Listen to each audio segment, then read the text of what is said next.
Courtroom camera footage shows defendant Deobra DeLone Redden talking to Las Vegas judge Mary Kay Holthus, trying to plead his case and appease the judge to try and reduce his sentence after being charged with a felony battery case.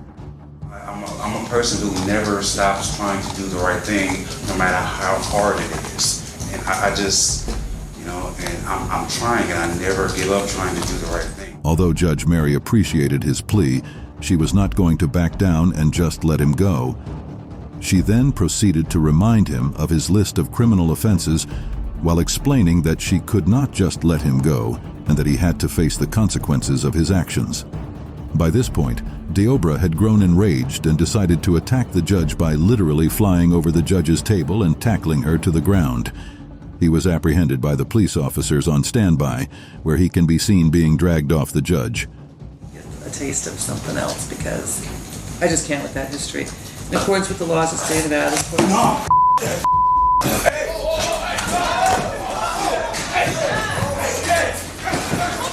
A judge approved a lawyer's request to withdraw from the case after his client, Taylor Shabusinis, attacked him in court. Taylor Shabusinis was in court for a hearing when she attacked her defense attorney out of the blue as he was sitting next to her. A court officer can be judged for pulling her to the ground, but the defendant made it difficult for him to restrain her. Due to the incident, the attorney said that their attorney-client relationship was irretrievably broken, and Shabusinis was assigned a new public defender.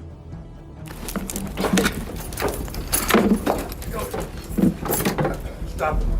A judge has approved a lawyer's request to be withdrawn from the case after his client attacked him in court. Shabusinis underwent evaluations by mental health professionals to determine if she was competent to stand trial.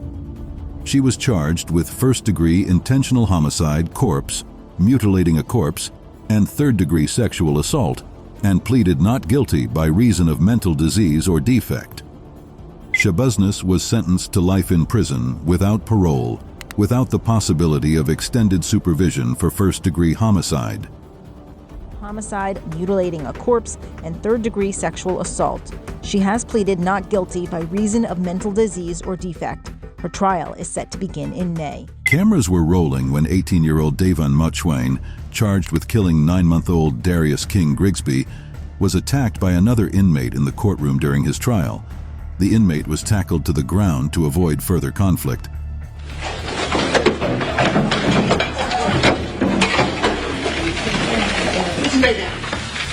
Darius was killed in his stroller while being walked by his mother and her friend when Davon started shooting. Police believe that Davon actually aimed at his friend, but then a stray bullet hit Darius and killed him. 18-year-old Devon Mothschwain was sitting in the courtroom when another inmate attacked him from behind. No one was reported injured. Mothschwain is charged with the shooting death of 9-month-old. A video shows a fight that happened outside a Florida courtroom after a hearing in a double murder case. The family of the victims and the suspect, as can be seen, started punching and kicking each other for unknown reasons. This is some video of a fight. It happened outside a Florida courtroom yesterday after a hearing in a double murder case. The family of the victims and the suspect, as you can see here. Police officers can be seen trying to defuse the situation by separating the fathers and threatening to use a taser gun. Both families were allowed to leave the courtroom together. Court officers admit that this was a mistake. And kicking. For unknown reasons, both families were allowed to leave the courtroom together.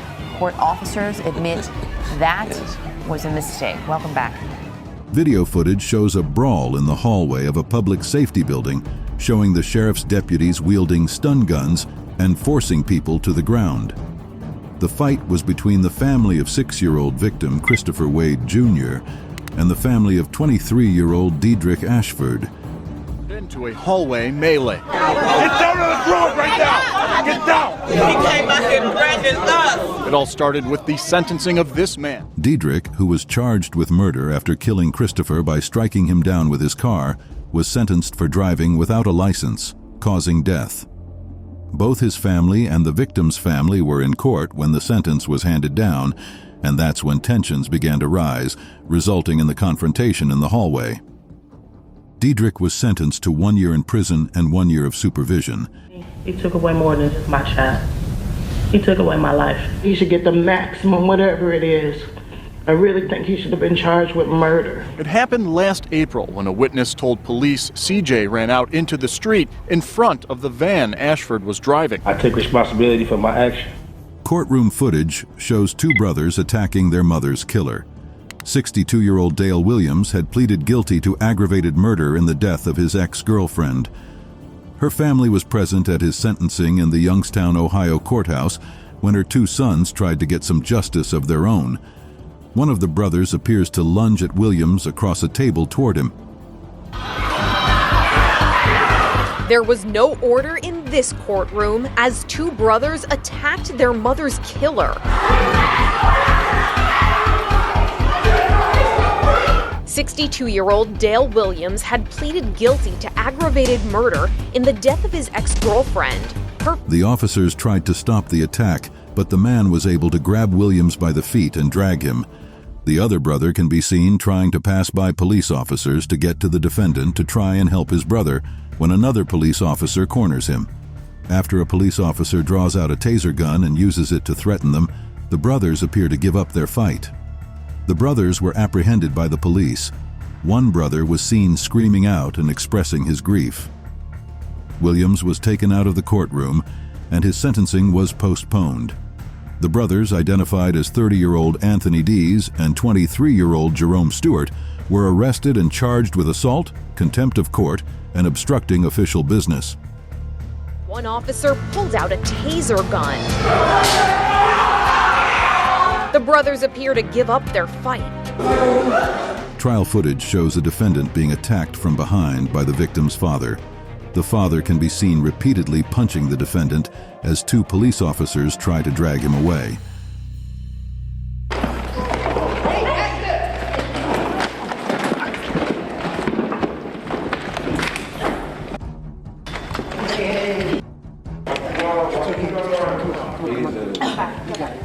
Base, can we get back up in 560 now? Chill out, dude. The father is seen struggling to yet again try and attack the defendant as the officer holds onto him, causing both himself and the officers to fall to the ground. Taking it.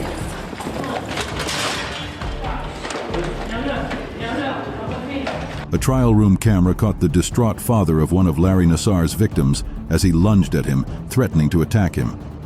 Before the incident, the father is given a chance by the judge to say something, and the judge urges him not to use any profanity and to try and remain calm. Judge, would a distraught father have a chance to say something? Go ahead, sir. You son of a bitch. No, we don't want to swear. We don't want to have profanity. I can't imagine. The father asks for a chance to be alone with the defendant. While he is talking to the judge, his daughter can be seen trying to plead with her father to stop what he is about to do. The father then proceeds to lunge at the defendant, who is caught midway by police officers. The officer holds him down and tries to calm him down to avoid further altercations. He is then carried out of the courtroom. Courtroom footage shows the moment the father of a victim pounces on the defendant. Police officers on standby quickly rush to drag the father of the defendant and avoid chaos. The video continues as the father is seen being dragged away by the officers while the defendant is seen laughing and smiling, further aggravating the victim's father.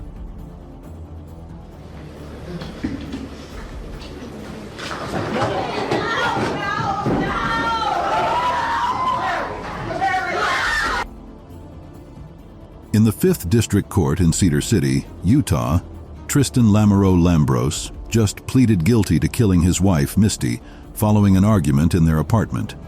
According to news reports, she was shot 5 times in the head. When police arrived, they found Misty's body in the bathroom and caught Lamoureux fleeing the scene.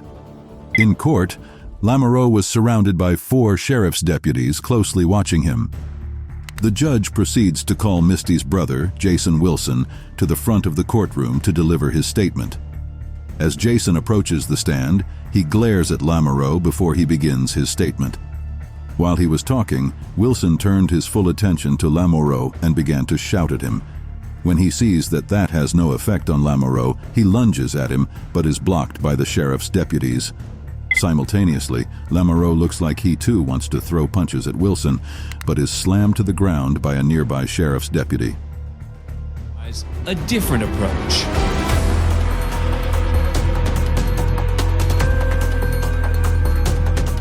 The judge orders Wilson to be removed from the courtroom in order to restore peace.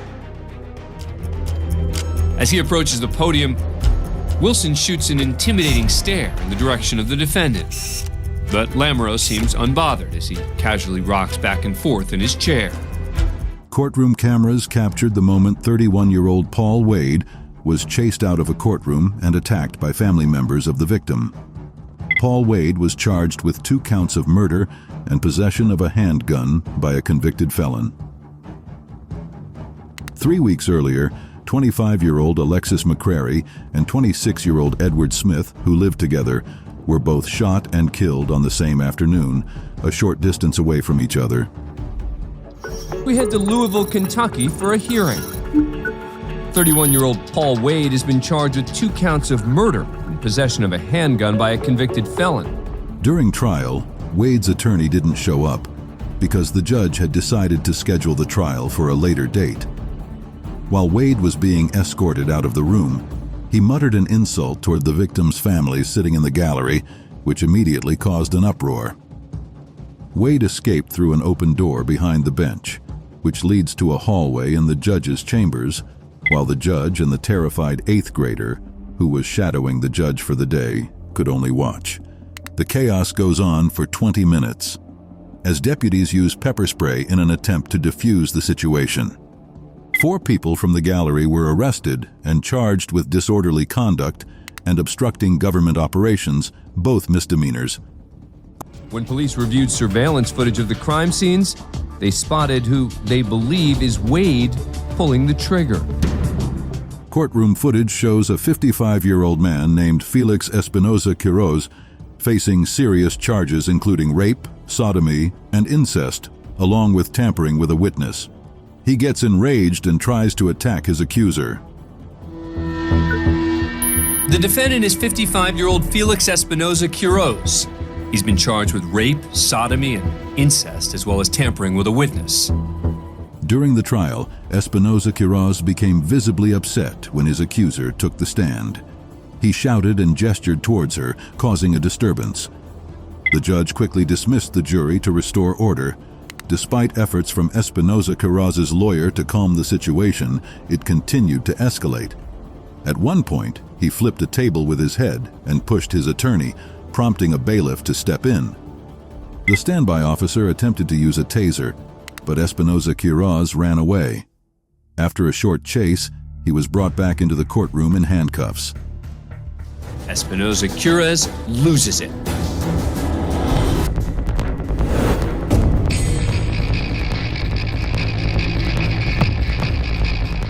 After a few minutes, a cuffed Espinoza Quiroz is led back into the courtroom.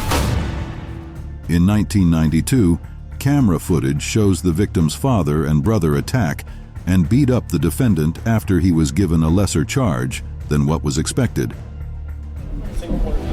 Next, we're opening the archives for a 1992 murder trial in Mobile, Alabama. 15-year-old defendant James Douglas Gonzalez is charged with murder, the shooting death of 18-year-old Matthew Hall. There was a murder trial in Mobile, Alabama. A 15-year-old named James Douglas Gonzalez was accused of shooting and killing 18-year-old Matthew Hall, which took place at a motel where Hall was partying with friends and approached Gonzalez's car in the parking lot. Gonzalez said Hall hit him and attacked him, so he shot him in an act of self-defense.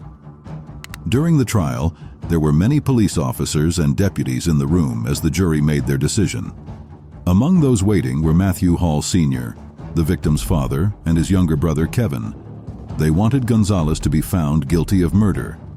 But when the jury convicted him of a lesser charge, criminally negligent homicide, Kevin Hall could no longer hold in his rage and screamed and charged at Gonzalez, punching him. Matthew Sr. joined in the chaos too. It took 8 people to pull them off Gonzalez and restrain them. More law enforcement had to come to calm things down.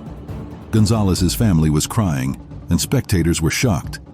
Gonzalez wasn't seriously hurt, but paramedics had to treat those caught in the chaos. The judge, Braxton Cottrell, punished Matthew Hall Sr. and Kevin with 5 days in jail for causing trouble in court, but they were released after just one night. Gonzalez was sentenced a month later to 1 year in prison, the most he could get for the misdemeanor charge.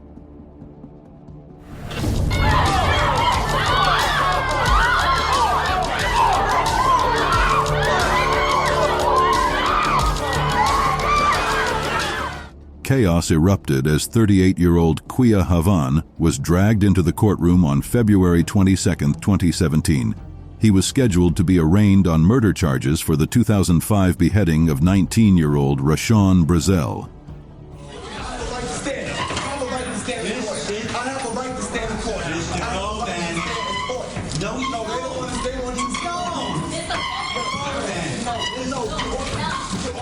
Gavin refused to be fingerprinted and further continued to cause discord in the courtroom.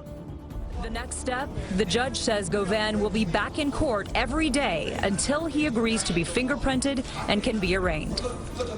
Video footage shows a murder suspect being attacked and beaten in a Bexar County courtroom by family members of the victim. The video was taken at the 144th District Court by an unknown source. First at 5, family members of a murdered teenager accused of attacking the man on trial for it right in the middle of a Bexar County courtroom. According to a statement from the Bexar County Sheriff's Office, family members of victim Ethan Soto attended a hearing for Victor Nathaniel Rivas, who was charged with Soto's death. Apparently, Rivas made a gesture toward Soto's family members, which then led them to jump a partition in the courtroom and begin to attack Rivas. 2 sheriff's bailiffs broke up the initial incident, but then other family members joined the fray. Apparently, they were arrested following the incident, 2 adult males and 2 juvenile males. They will be charged with assault and disrupting court proceedings. According to a previous report, Rivas, who was 17 at the time of his arrest in September 2022, was accused of shooting 15-year-old Soto in May 2022 in an act of revenge for a drug robbery. Rivas's attorney, Adam LaHood, said that his client was in court for a routine preliminary hearing and said the courtroom brawl was certainly unexpected and not something you ever want to see happen. Rivas was swollen and bruised and most likely had a black eye and bruised face. One of them, Rivas, was checked out by paramedics at the courthouse for a facial injury. 4 people, 2 of them minors, will be charged with assault causing bodily injury. Joseph Zeiler, a convicted murderer facing charges, elbowed his attorney in the face during his trial in a Florida courtroom.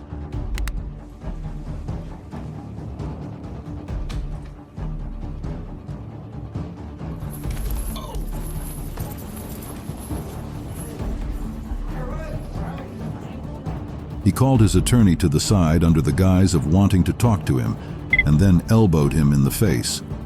He was immediately apprehended by standby officers and held down on the ground. Are you okay? I'm fine. I used to box. I've taken a lot better shots than that.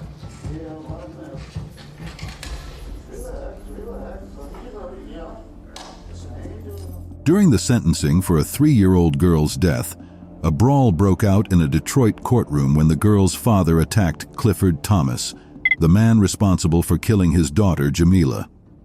The little girl's biological father, Dwayne Smith, got up to make a victim impact statement in court and then began yelling and punching Thomas, who was awaiting his sentence. The courtroom was cleared and rescheduled. During the sentencing for a 3-year-old girl's death, a brawl broke out in a Detroit courtroom when the girl's father attacked... Jamila died in September 2014 after her mother, Jasmine Gordon, and her boyfriend, Clifford Thomas, rushed her to the hospital. Authorities say the girl had bruises on her head and chest consistent with abuse. Later in the day, the mother was sentenced to 14 to 25 years for a child abuse conviction and 7 to 15 years for a manslaughter conviction. Her boyfriend was sentenced to 4.5 to 15 years for manslaughter and 1 to 2 years for resisting arrest. Later in the day, the mom was sentenced to 14 to 25 years for a child abuse conviction. Boyfriend was sentenced to 4.5 to 15 years for manslaughter. 19-year-old Frank DeLeon Jr. accepted a plea deal and will be sentenced to 45 years behind bars. Cameras were rolling and caught the moment where chaos broke out as the families of the victim and defendant involved got into a fight. As Diamond Alvarez's mother began walking towards De Leon, a bailiff holds her back. That's when the situation escalates, with Diamond's uncle jumping in from the gallery and punching De Leon. This happened shortly after the victim's mother gave her impact statement in which she called Frank DeLeon Jr. a monster. Suddenly, Diamond Alvarez, the victim's mother, began walking towards De Leon. An officer holds her back. That's when the situation escalates, with Diamond's uncle jumping in from the gallery and punching De Leon. De Leon's mother then jumps in and pushes Diamond's mother at one point in the two fights in front of the judge. That's when another family member from Alvarez's side comes in to defend Diamond's mother and begins attacking Leon's mother before the fight is broken up. Diamond's uncle was handcuffed and taken away. The judge then called an order and cleared out the courtroom. This comes after De Leon was sentenced.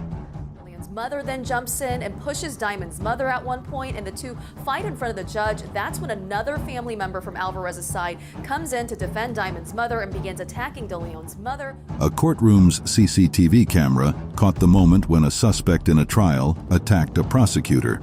A man facing years in prison for beating a 13-month-old child attacked a prosecutor during his trial.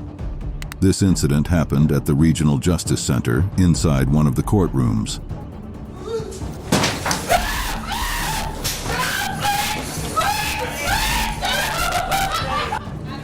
Serious security questions are swirling tonight after a suspect goes on the attack inside a Las Vegas courtroom. The man initially is off camera listening to his defense attorney before the judge hands down his sentence from the March 2017 beating of a boy that he was supposed to be watching. The jury found the man identified as Mr. Woods guilty of that heinous offense. The Las Vegas courtroom turns to chaos when Woods finds out he's about to be sent away for 8 to 20 years. Nearly a dozen officers work to subdue him as Woods leaps toward the prosecutor, who was trying to convince the judge that Woods was not mentally stable and was a threat to society. A woman can be heard screaming as Woods is overpowered by the officers. The prosecutor quickly grabs her things and leaves the courtroom. Prosecutor. Court staff were stunned by the attack and the courtroom was cleared out. Woods was restrained in a chair in order to restore peace. The prosecutor quickly grabs her things and leaves the courtroom. Court staff stunned by the attack. While coming out of a courtroom, a convicted baby killer was punched in the face. The police officers were quick to restrain the attacker and take the killer away to avoid more harm. The attacker was handcuffed and taken out of the courthouse.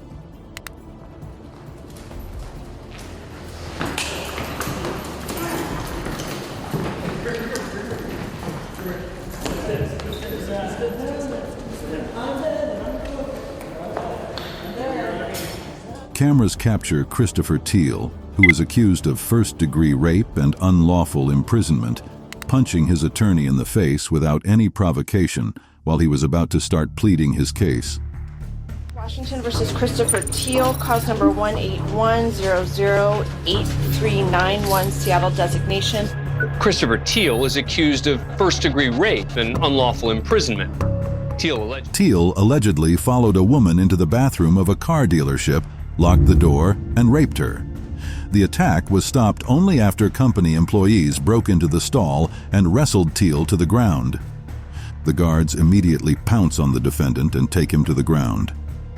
Teal's attorney looks unhurt by the altercation as Teal is dragged away, and even then he refuses to go quietly. A spit hood is placed over his head as officers return him to jail. Toward Birkland, but extra security's at the ready. My understanding from his counsel, who I'll defer to in a moment. Without provocation, Teal punches his own attorney. Get down! Face down! Face down! Put your hand behind your back! The guards immediately pounce on the 6'3" defendant and take him to the ground. A spit hood is placed over his head as officers return him to jail. Inside the Harris County Courthouse in Houston, Texas, in January 2021, the defendant is David St. John, who is in court for aggravated sexual assault of a child and felony posse. St. John started screaming at the stranger before punching him, and he continued to scream at him even after punching him. He is immediately tackled by an officer, handcuffed, and taken out of the courtroom. You are charged with the aggravated sexual assault of a child older than 14 but younger than 17. As the charges are being read, St. John seems a bit shifty. Then, completely unattended, he walks to the front row. Did you know you're nasty? Did you know you're nasty? Tackles St. John. Call someone. Oh, was I? What's the problem? Sit down, man. Sit down. I'm learning your lesson. Hey! Even as he's being cuffed, St. John continues to offer advice. You need to learn your lesson so you don't end up like me. Get up. A courtroom attack caught on camera shows a defendant punching his own lawyer on the first day of court. The defendant apparently had a lengthy criminal history of assaults and disobeying orders. The attorney filed a lawsuit due to the fact that he was suspended after the incident.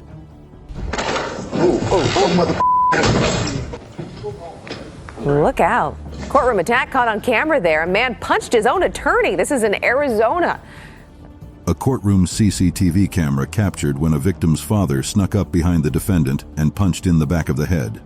The father was apprehended, but not before he was able to punch the defendant a few times in the face. The defendant wanted to retaliate, but was also held back by police officers. The defendant can be seen shouting at the victim's father while they are both being dragged away. It's been so hard. Sir, back off, back off, sir, back off, back off, back off, sir, back off.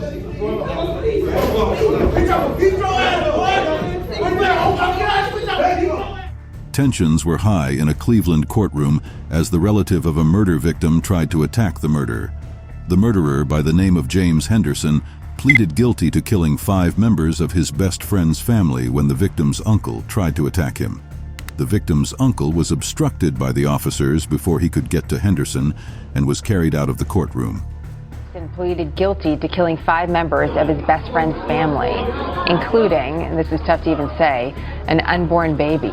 A 9-year-old girl was hurt. An uncle of the victims lunged at Henderson during the hearing. Camera footage shows members of the victim's family attacking the defendant in Hartford Superior Court. The family of 16-year-old Felipe Lopez was there during the arraignment of 22-year-old Isaiah Benitez. The victim's father and twin brother suddenly went after Benitez started screaming. Officers quickly caught both father and son before they could get Benitez. The courtroom temporarily went into lockdown to try and control the situation. Both the father and brother of the victim were detained. Things quickly take a turn in the middle of the arraignment. The family of 16-year-old Felipe Lopez was there.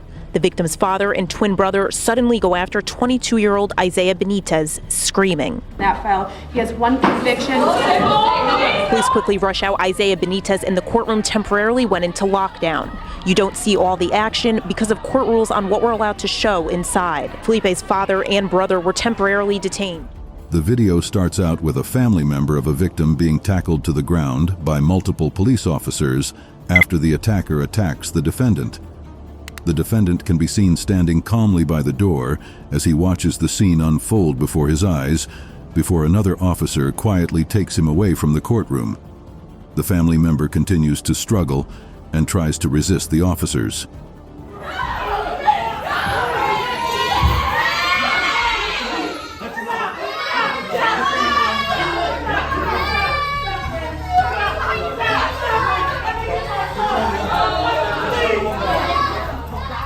Chaos erupts in the courtroom as video footage shows a victim's brother being detained and restrained by multiple police officers as he continues to struggle to reach the defendant. While all this is going on, The accused, Tony Ventura, watches calmly from a shielded glass window.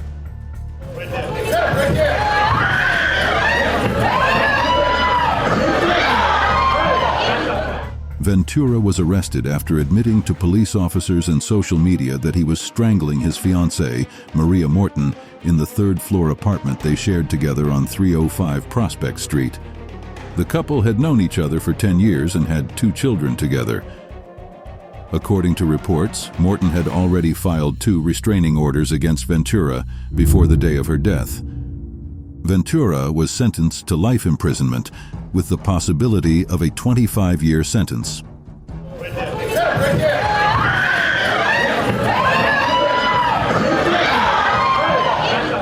Courtroom CCTV shows the discord between the supporters of Robert Bates, Emmett Jones, and police officers that ensued after the defendant's sentences were given out.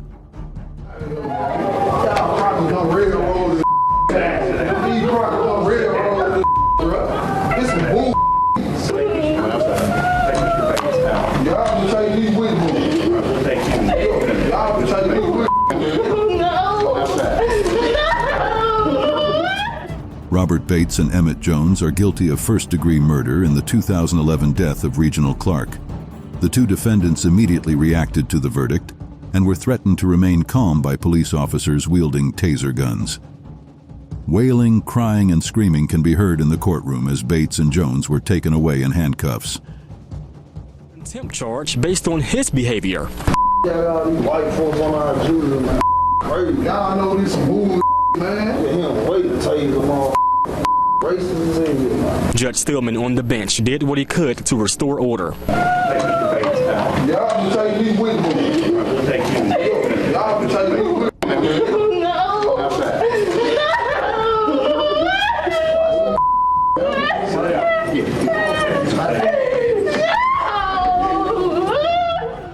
Cameras show a convicted sex offender being attacked by an inmate in Strafford County Superior Court.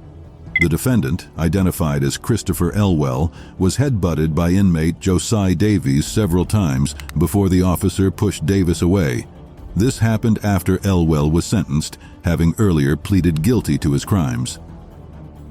The attack happening just moments after Christopher Elwell was sentenced to 7.5 to 15 years for sexually assaulting a 4-year-old girl.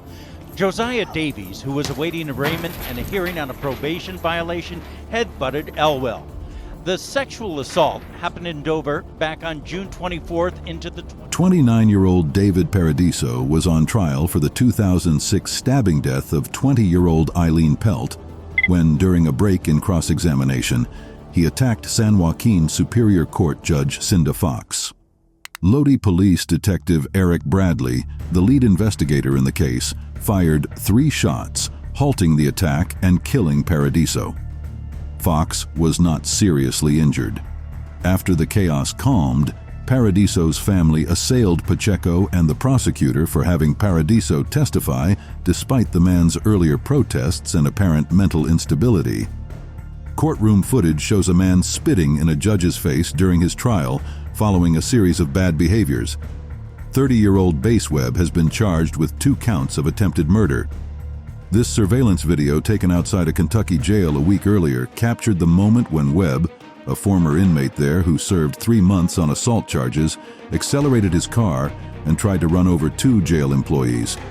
One man was able to get out of the way, but one man was injured after Webb's vehicle pinned him against the wall.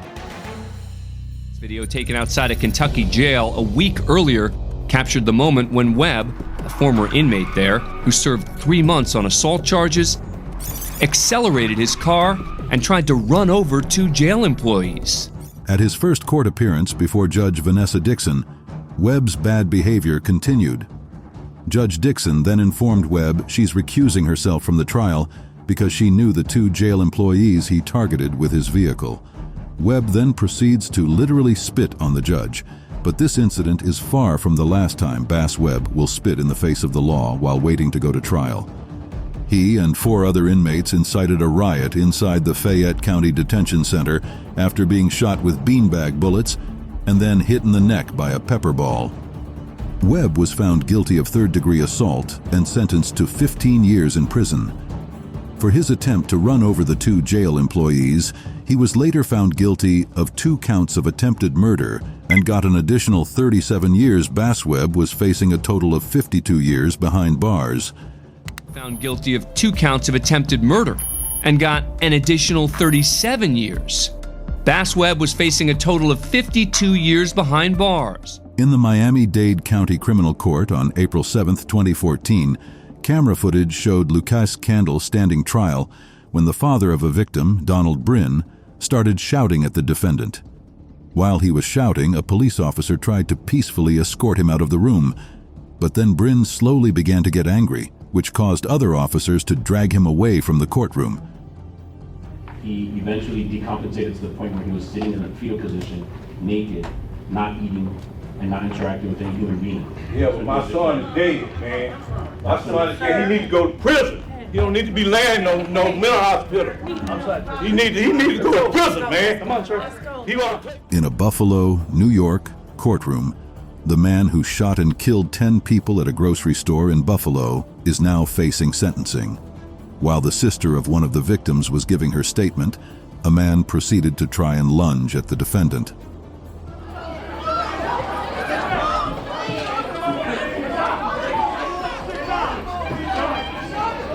Barbara Massey, the sister of one of the victims, can be seen speaking passionately and directly to the defendant, Peyton Gendron, while giving her victim impact statement.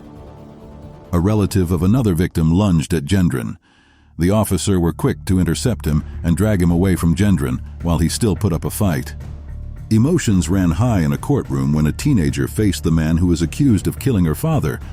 The video shows the teenage girl trying to lunge at the defendant but being stopped by several deputies and removed from the courtroom.